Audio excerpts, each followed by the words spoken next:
হইতো যে ভাই কেমন আছেন? মোটামুটি। কেন আগে তো যখনই জিজ্ঞাসা করা হইতো যে ভাই কেমন আছেন, খুব ভালো থাকতেন। তো এখন খারাপ লাগার কারণটা কি? আসলে খারাপ লাগার কারণ আপনারা সবাই জানেন কয়দিন আগে আমার জীবনে অনেক দুর্ঘটনা। আমার বাবাটা মারা গেছে। তারপরে সংসার লাইফটাও খুব একটা ভালো না। ৩ টে ছেলে মেয়ে। এখন আমি ছাড়া তারা কেউ নাই। সব কিছু মিলাই না, তারপরে মনে করেন মিডিয়া নিয়ে সামনে কি করব, কিভাবে কাজ করব, সব কিছু মিলাই আরকি। তারপরে মনে করেন সামনে রাজনীতি জীবনে ছিলাম, সেখান থেকে আবার চলে এসেছি। কিন্তু রাজনীতি ছেড়ে দিল, কিন্তু রাজনীতির মানুষগুলো পিছু ছাড়েনি এখনো। তাদের ভিতরে আমার উপর একটা আক্রোশ আক্রমণ, আমার ক্ষতি করার জন্য ঠান্ডা।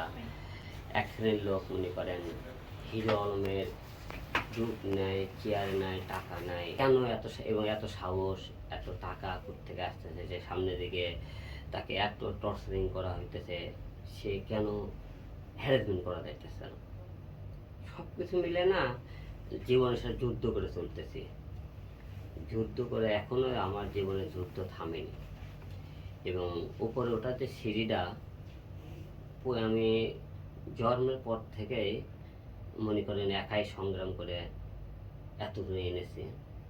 বাদ বাকি সময় কতটা সংগ্রাম করে চলতে পারবো আমি জানি না, তবে চেষ্টা করব যাতে বাকি জীবনটা সংগ্রাম করে টিকিয়ে রাখতে পারি নিজেকে।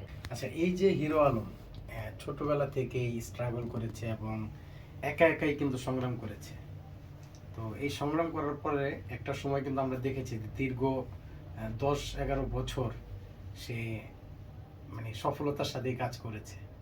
এখন প্রতিনিয়ত কয়েকটা সেক্টরেই দেখতে পাচ্ছি যে ডাউনের দিকে। ডাউন কিরকম? যেমন আপনার বাবা চলে গেলেন, আপনার সংসার জীবনে একটা সমস্যা হয়েছে, পাশাপাশি রাজনীতি থেকে আপনি বেরিয়ে আসছেন।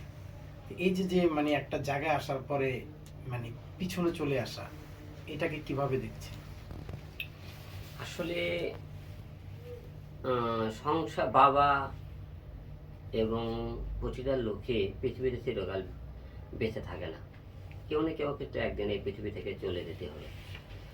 আর সংসার জীবনে আমি যাদেরকে জীবনসঙ্গী করেছিলাম, আসলে তারা সংসার করতে আসেনি। তাদের টার্গেটটাই ছিল তারা আমাকে ব্যবহার করে একটা জায়গা, তাকে টাইম লাইন তৈরি করা। কারণ কোনো মেয়ে তো সংসারের কথাই চিন্তা ভাবনা করে। প্রতিটা লোকের জীবনে সংসারে ক্যাসাল গন্ডগোল থাকবে, তাই বলে তারা কিছু ক্যাসাল হলে পরপুরুষ নিয়ে গান করবে না, মদ খাবে না, বারে যাবে না। প্রকৃত আমাকে বলে সে বাসায় থাকবে, বাইরে যাবে না। এবং তারা নিজেকে, আমার বাবা মৃত্যু পর্যায়ে হাসপাতালে, সে অবস্থায় কোনো মেয়ে তার স্বামীকে এদের ভালোবাসতো, তাকে ভালোবাসতো, সে হসপিটালে রাখে, সে কিভাবে কাজ করে পরপুরুষ নিয়ে সে ভিডিও তো বানায়। অভিযোগ দিচ্ছে যে এটা আপনি মিথ্যে কথা বলছেন, সে নাকি গিয়েছিল আপনার এটা বাবার কাছে। এটা তো গিয়েছিল, কে গিয়েছিল না সেটা উপর আলাদা নেই। এবং ওই হসপিটালে আপনারা খোঁজ নিলে বুঝতে পারবেন সে গিয়েছিল কিনা। তো যাই হোক, আমি এসব নিয়ে আর কথা বলতে চাই না তাদেরকে নিয়ে। এই যে তারা যে কি করেছে সারা বিশ্ব মনে করেন বাংলাদেশের লোক দেখেছে। তাদের এখনই যে তারা যা করতেছে অনলাইনে, আপনারা ছেড়েও দেখতেছেন। তাদের চলাফেরা, তাদের মনে করেন দেখলেই বোঝা যায় সেই মেয়েটা তার স্বামীর জন্যে কেঁদেছে, তার ফ্যামিলির জন্য কেঁদেছে, না তার জন্য কোনো দয়া মায়া ছিল। তাদের জীবনে কোনো ইন্টারেস্টিং ছিল না, সে সংসার জীবনে ছিল, তার জীবনে কেউ ছিল। আমার মনে হয় এই জিনিসটা তাদের ভিতরে আছে। দাম্পত্য জীবনে কি আপনি কখনো বুঝতে পেরেছিলেন যে তিনি আপনাকে ব্যবহার করছেন বা আপনি অসুখী? আপনার বাবার হসপিটালে তিনি যান নাই, এই জন্য আপনি হয়তো অনেক আবেগে কষ্ট পেয়েছেন, কিন্তু দাম্পত্য জীবনে কি কখনো বুঝতে পেরেছিলেন যে না, তিনি আপনার যোগ্য নয়? আমি কিছু কিছু জিনিস বুঝতে পেরেছিলাম যে তা তার সাথে আমার হবে না। কারণ তাকে অনেকবার আদর করে ভালোবেসে মারে পিটে তাকে রক্ষা করে তখন ঘরে রাখার চেষ্টা করেছি। যখন পারিনি তখন থেকে ভিতর থেকে একটু গসাগস এসে গেল, ভবিষ্যতে এই মেয়ের সাথে আমার মনে হবে না। আমি বুঝতে পারতেছিলাম। তো এইরকমই তাও ওই যে মায়াটা কাজ করছে, মায়াটা ছাড়তে পারিনি। আমি চেষ্টা করেছি ভালো করা যায় কিনা, ভালো করা যায় কিনা। পরে দেখি না, এক পর্যায়ে যাকে আমি দুঃসময়ের কাছে পেলাম না, তাহলে আর দরকার নেই। আমি ভবিষ্যতে আমি যখন বিছানায় থাকবো, সেই টাইমে মনে হয় না সে আমার পাশে থাকবে। তার আমি সব কিছু ভেবে আগেই তাদের জীবন থেকে যখন সে চলে গেল, আমি নিজেকে শক্ত করে সামনের দিকে এগিয়ে যাওয়ার চেষ্টা করতেছি। এতে আপনারা মনে করতে হবে, সে যদি আপনার জীবন থেকে চলে যায়, তাহলে মনে করবেন হয়তো ভালো কারণে আল্লাহ পাক যা করে ভালোর জন্য করেছে, সামনে আরো খারাপ কিছু হতে পারতো। সেই হিসেবে আপনাকে মনে করেন শুকুর আলহামদুলিল্লাহ বলে সামনের দিকে এগিয়ে যাওয়ার জন্য আপনি প্রস্তুতি নিয়ে কাজ করতে হবে। এইসব মনে করেন যারা করে মনে হয় না এটা মজা ফাজলামি ছাড়া কিছু না। আচ্ছা, সংসার জীবনটা তো কোনো ছেলে খেলা না, না। অনেক স্মৃতি থাকে, অনেক ভালো লাগা খারাপ লাগা সবই থাকে। তো এই জায়গা থেকে আপনার কাছে জানতে চাই যে যিনি আপনার জীবন থেকে সম্প্রতি চলে গিয়েছেন, তার একটা ভালো স্মৃতি কি আপনার মনে পড়ে যে এই জিনিসটা খুব ভালো লেগেছিল জীবনে? আসলে তাকে আমি খুব ভালোবাসতাম। এই ভালো লাগা থেকে মনে করেন অনেক তো স্মৃতি আছে, যেহেতু 3টে বছর ধরে সে আমার সাথে ছিল।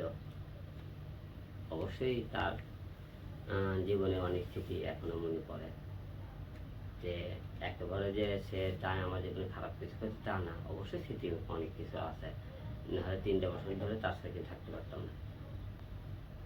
এখন আপনাকে ছেড়ে অন্য একজনের সাথে দেখলাম যে প্রতিনিয়ত সে ভিডিও করছে। আপনি কি মনে করেন যে আপনার সংসার ভাঙার পিছনে ওই বা অন্য কেউ জড়িত আছে? না, আমার সংসার ভাঙার পেছনে অন্য কেউ জড়িত না, সে নিজেই জড়িত। কারণ সে নিজেই মনে করে তাদের মানুষের কাছে কাজ করার জন্য যায়, এই জন্য সে নিজেই দায়ী। সংসার ভাঙার জন্য তাই নিজে যায়। এখন কি হিরো আলম সম্পূর্ণ একা আছে? হিরো আলম এখন প্রতিদিন এক এক দিন এক একটা মেয়ে নিয়ে কাজ করতেছে। এখন কাজের মধ্যে আছে, সবসময় কাজের মধ্যে থাকতে চাই। কারণ কাজের মধ্যে থাকলে আগে তো একজন নিয়ে ছিলাম, এখন বিভিন্ন জন নিয়ে কাজ করলে লোকজন ভক্তটা ব্যতিক্রম কিছু কন্টেন্টও পাবে, আর সবাই বলবে না যে একজন নিয়ে করে আছে। একজন নিয়ে করেছিলাম, সে আমার ঘরের বউ ছিল বলে তাকে নিয়ে কাজ করেছিলাম। এবার আর এ ভুল করবো না, একজন নিয়ে করে থাকবো না, বিভিন্ন মেয়ে নিয়ে কাজ করবো। জুটি বানালে 8-10টা জুটি বানাবো, একটা জুটি কেন নিয়ে কাজ করবো। আচ্ছা, ভবিষ্যতে কি আবার কাউকে জীবন সঙ্গী করার ইচ্ছা আছে? এই মুহূর্তে নেই, কারণ যেহেতু পুরুষ, তার জীবনে কেউ না কেউ আসতেই পারে, কিন্তু এই মুহূর্তে কোনো চিন্তা ভাবনা নেই। যদি আসে তাকে কি মিডিয়াতে রাখবেন, কাজ করবেন একসাথে, নাকি এই যে যে মিডিয়াতে আসলে চোখ ফুটে যাওয়া বা আরেকজনের সাথে জড়িত হয়ে যাওয়া, যখন একটা পরিচিতি পায় তখন কিন্তু চেষ্টা করে যে আরেকজনের সাথে কাজ করি, আর তখনই একটা দ্বন্দ্বের সৃষ্টি হয়? আসলে আমি মিডিয়ার মেয়ে, মানে মিডিয়ার মেয়ে হোক আর মিডিয়ার বাইরে মেয়ে হোক, এবার যে কোনো জীবন সঙ্গী আসলে তাকে মিডিয়ার সামনে আনবো না। মানে সে কোনো কন্টেন্ট করবে না? না, সে ঘরে থাকবে, বউ ঘরের জন্য ঘরেই রাখতে হবে। তাহলে কি আপনি মনে করছেন যে বউ নিয়ে যারা কাজ করে, ভিডিও করে, এটা একটা সময় আসলে কাল হয়ে দাঁড়ায়? একটা সময় বউ মানুষের জীবনে কাল হয়ে দাঁড়ায়, কারণ তাদের পরিচিত হয়ে যায় এবং বিভিন্ন লোক তাদেরকে বিভিন্ন রকম কান পড়া দেয়, বিভিন্ন অফার করে। সেই টাইমে তারা মনে করেন বিচ্ছেদ হওয়ার ঘটনাগুলো ঘটে যায় সেই টাইমে মানুষের জীবনে। আচ্ছা, হিরো আলমের সফল হওয়ার যে গল্পটা, কোন বিষয়টা মনে হয় যে আমার এই কাজটার পরে আমার সফলতার সিঁড়ি আসলে আমি পেয়ে গিয়েছি? আসলে আমি যে কোনো কাজ যখন হাতে নিই, সামনের দিকে এগিয়ে যাওয়ার চেষ্টা করি। যখন ওই কাজটা আমি মাঝপথে থেমে যায়, না এটা আমার দ্বারা হবে না, আমি তখন আরও ভিতরে সাহস পাই, কেন হবে না, এটা হওয়ার দরকার, হয়েই দম নেবো। তখন কাজটা যখন করি তখন আমার সফলতা অর্জন পাই, হয়েছে কাজটা। সবচেয়ে সফল কাজ কোনটা, কি মনে হয়? আমার সবচেয়ে সফল কাজ হলে দেয়, আমি যে কোনো কাজে দেয় হেরে যাই না, সফল পাই আমি যে কোনো কাজে হাত দিলে।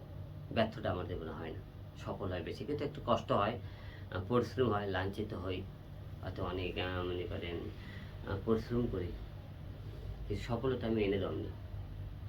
আচ্ছা, হিরো আলম এত সাহস কোথা থেকে পায়? প্রত্যেকটা সেক্টরে ইনভলভমেন্ট এবং বিভিন্ন বাধা বিপত্তি আমরা দেখেছি যে একদম একা সেটার সামনে আপনি দাঁড়িয়েছেন, এই সাহসিকতার মনোভাব কোত্থেকে আসে? আসলে সাহসটা হলো যে উপরওয়ালা দান। উপরওয়ালা কিছু কিছু মানুষের মধ্যে কিছু প্রতিভা দেয়, যে প্রতিভাগুলো অনেকের ভিতরে দেয় না। অনেকে হয়তো টাকা দেয়, তার সম্মান দেয় না। অনেকে সম্মান দেয়, তার টাকা দেয় না। অনেকে মনে করেন টাকা দিলেও তার মনে করেন মন নাই, মন থাকলেও তার মনে করেন মানুষের দেওয়ার মতো ইয়ে থাকে না। তো এই সব কিছু মিলে আল্লাহ হয়তো আমাকে একটু সাহসটা বেশি দিয়েছে। হয়তো আমার চেহারা দেয়নি, অর্থ সম্পদ দেয়নি, আমি মনে করেন মামা খালু আমার পাশে নাই, কিন্তু আল্লাহ পাক আমার ভিতরে এই সব কটা গুণ একার ভিতরে দিয়েছে, সাহসটা দিয়েছে। মানুষের ইচ্ছে শক্তি আর সাহসটা তো থাকে, তার মনে করে আর কিছু লাগে না। আপনার উপর কি কোনো প্রেশার বা চাপ এসেছে? আসলে অনেক রকম প্রেশার তো আমার উপর আসতেছে, যে এই প্রেশারগুলো নিজেকে হ্যান্ডি নিজেকে মনে করেন কন্ট্রোল করে সামনে এগিয়ে যাওয়ার চেষ্টা করতেছি। তো এখন থেকে আপনারা জানেন, প্রতিটা লোকের উপরেই একটা দলের উপরে একটা আক্রমণ থাকে। যতক্ষণ পর্যন্ত তাদের এই আক্রমণ না যাবে, ততক্ষণ পর্যন্ত দেশটা ভালো করা খুব কঠিন হয়ে যাবে। যে মানুষের ভুল করলে তাদেরকে শুধরানোর সুযোগ করে দিতে হয়, তা না করে আপনি আক্রোশ করেন, তাহলে মনে করেন সফলতা আপনারা পাবেন না। এর মানে ওই সময় আপনি যে মন্তব্য করেছেন সেটা ভুল ছিল, আপনি স্বীকার করছেন? অবশ্যই বলছিলাম, আমরা কারো না কারো ট্যাপে পড়ে হয়তো কাজটা করেছি, সবাই হয়তো জানেন আপনারা। তো যাই হোক, সামনে আমরা এই রাজনীতি জীবনটা থেকে বেরিয়ে এসেছি, সামনে কাজ নেই। আপনি আর রাজনীতির সাথে যুক্ত থাকতে চাচ্ছেন না, আমি রাজনীতি ভবিষ্যতে কি আর কোনো ইলেকশন করবেন? না, এখন নির্বাচনও আসবো না, রাজনীতিতেও আসবো না, সামনে কাজ নিয়ে থাকতে চাই। আচ্ছা, এমপি নির্বাচন করেছিলেন আপনি, মানে একটা এমপি নির্বাচন করতে হলে মানে আপনি কি পরিমাণে আপনার টাকা পয়সা গিয়েছিল ওই সময়? মোটামুটি অনেক টাকায় ব্যয় হয়েছে আর কি। আনুমানিক? ওটা বলা যাবে না, টাকার অঙ্কটা শোনেন না আপনি, যেহেতু এমপি নির্বাচন, এটা বড় ধরনের নির্বাচন, অনেক টাকাই গিয়েছে আর কি। তাও একটা নির্বাচন করেনি, চারবার জাতীয় সংসদ নির্বাচন করেছে, 4 বার? 4বার। আচ্ছা, এখন একটা জিনিস জানতে চাই, আপনার জীবনের সবচাইতে ভালো লাগার মানুষ কে ছিল? আসলে ভালো লাগার মানুষ, প্রতিটা লোকের তার বাবা মা থাকে। আমার সবচেয়ে আপনার আমার বাবা মা, আমার সন্তান, এগুলো আমার ভালো লাগার মানুষ। আপনার বাবা তো চলে গিয়েছে, এমন কোন একটা মানে কিছু কি আছে, কথা কি আছে যে আপনার বাবাকে পেলে আপনি বলতেন? না, বাবা, আমার যে বাবা দুইটা ছিল, জন্মাতে পারে বাবা, আমার দুইটা তারা সফলতা দেখে গেছে। তাদের ছেলে একটা বাংলাদেশে একটা সেলিব্রিটি বলেন, স্টার বলেন, জনপ্রিয়তা বলেন, আমার দুই বাবা কিন্তু দুইটাই দেখে গেছে তারা, যে তাদের ছেলে কোন পর্যায়ে আছে। এবং অবশ্যই আমার বাবা আমাকে নিয়ে তার গর্ববোধ করেছেন, কারণ যাতে তার ছেলেকে দেখলে তাকে সারা বাংলাদেশের লোক যখন হিরো আলমের বাবা বলে তাদেরকে সম্মান করেছে, অবশ্যই তাদেরকে ভালো লাগা বিষয়টা। না, আমি বলতে চাচ্ছি যে আপনার ভিতরে কি এমন কোনো কথা জমানো আছে কিনা যে আপনার বাবাকে যদি আপনি ফিরে পেতেন, আপনি এই কথাটা আপনার বাবাকে বলতেন? না, আমি বাবার সাথে অনেক ফ্রি ছিলাম, যে কোনো বিষয়ে আমি ফ্রিভাবে কথা বলেছি, বাবা আমার সাথে ফ্রি কথা বলেছে। সেই হিসেবে মনে করেন বাবাকে না বলা কোনো কথা নাই। এই জন্যই বাবার এতটাই ভালোবাসতেছিলাম, বাবাকে ভালোবাসার কারণে আমি নিজের বউকে ত্যাগ করেছি, যে সে আমার বাবার কাছে ছিল না, এই বই আমি রাখবো না। বাবার প্রতি এতটাই এতটা ভালোবাসা? ভালোবাসা ছিল। এই যে যে আপনি তাকে এই কারণে ছেড়ে দিলেন, তার ভিতরে কি কোনো অনুশোচনা পেয়েছেন? না, সে স্বামী তার জীবনে নাই, তার বাবা মারা গেছে, তার পেছনে সে তো নিয়ত মুখে 1 ঘন্টা পর পর ভিডিও আপলোড করে, আমার বাবা মারা গেলে জানাজা চলে, তারপরে মনে করেন ফুলদানি চলে, সে একের পর এক নাচ গানে ব্যস্ত। তার ভিতরে এই অনুভূতিটা ছিল না, যে আমার কারো জীবনে আমার জামাই ছিল, আমার সংসার ছিল, আমার শ্বশুর ছিল, তার সন্তান ছিল, এই মনে করি ফিলটা তার ভিতরে নেই। আপনি দর্শকদেরকে কি বলবেন যে কতটুকু কিভাবে কি করলে আসলে তাদের কি করা উচিত সফলতার জন্য? আসলে যে কোনো লোকের সফলতার জন্য আপনাকে সাহসটা কাজে লাগাতে হবে, ইচ্ছা শক্তিটা কাজে লাগাতে হবে। কে কী বললে আই ডোন্ট কেয়ার, আপনি আপনার মতো কাজ করে যাবেন। কারণ এই দুনিয়াতে বর্তমান আপনাকে কেউ সহযোগিতা মানুষ খুব কমই করে, তার নিজে সফলতা নিজে অর্জন করে নিতে হবে, সামনের দিকে এগিয়ে যেতে হবে। মনে সাহস থেকে আপনারা কাজ করেন, দেখুন একদিন আপনারা সফলতার মুখ খুঁজে পাবেন। ভাই ভালো লাগলো অনেক, আপনার সাথে অনেক দিন পরে কথা হলো। আর কাশ্যপ ভাই টকিজে এসে আপনার কেমন লাগলো? অবশ্যই কাশ্যপ ভাই, আপনি তো অল টাইম ফানি ভিডিও করেন বেশিরভাগই। তো আজকে আপনার সাথে এই প্রথম একটা আমরা জীবনের গল্প একটু ফানি ছাড়া রিয়েল কথাবার্তা বললাম। তো প্রতিটা লোকেরই আপনি অনুষ্ঠানটা ভালো করেছেন। আপনারা আশা রাখি সামনে আরও ভালো ভালো লোক আপনার এখানে আসে, তাদের জীবনের গল্প বলবে। আমরা সেই সফলতা কামনা করি আপনার কাছে। ধন্যবাদ ভাই, ভালো থাকবেন।